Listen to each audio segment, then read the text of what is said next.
Hey guys, welcome back. I'm going to cut the soap. Here's how it looks on top. Basically what I have is this lovely thing. It's two pieces of 2x4 that my wonderful husband made for me. Each one of these cuts represents 1 inch. So basically what I do is I find my spot and I come to about 2 1/4 or a 1/4 inch over, and then I'm going to go 1, 2, 3. So basically I'm going to end up with a piece, a chunk that's about 2.5 inches.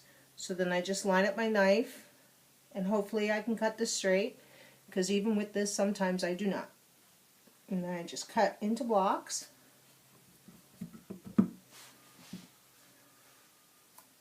And then we have a nice big chunk like this. So I'll go down the loaf and I'll do the same thing, line it up the same way. 1, 2, 3. Cut it down. And I apologize if my dogs start barking. It could be a squirrel, construction in the neighborhood, who knows. But there we go. And I had to wait because my husband was working on a neighbor's vehicle, so he had power equipment going. So this is a little harder. I usually cut first thing in the morning. Okay, so then I always end up with a piece about this big, and I'll show you what I do with those. So now all my bars are about 2 1/4 inches wide. So then I bring my cutter over, and the top of the soap I'm going to lay on the cutter facing towards my cutting block. I cut my bars at about 1.5 inches. I just like the way it feels in the hand. And I line it up. So now the top of our soap is now facing to my right. And then I just pull down. And there we go. You can see our design.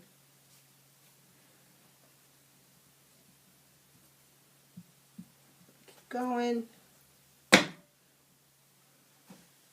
And there we go. And a lot of times if you take this, you can get something very cool out of it.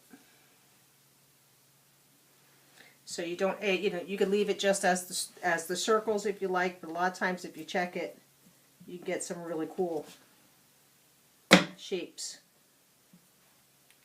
out of it.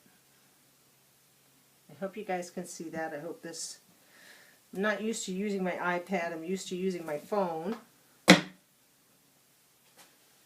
There we go, that's kind of pretty. Put it like that. Let me get a real pretty design. But see, they're nice, and I just like the way it feels in the hand. So I'll go down and do all of these.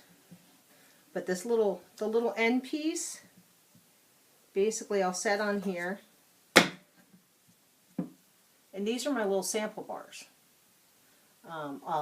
When I do a market, I'll put them out, or I send these out in a little sample pack to various salons or whomever, boutiques that I'm trying to get into, and I'll put a variety of soaps in one long box and send them a nice little sample piece.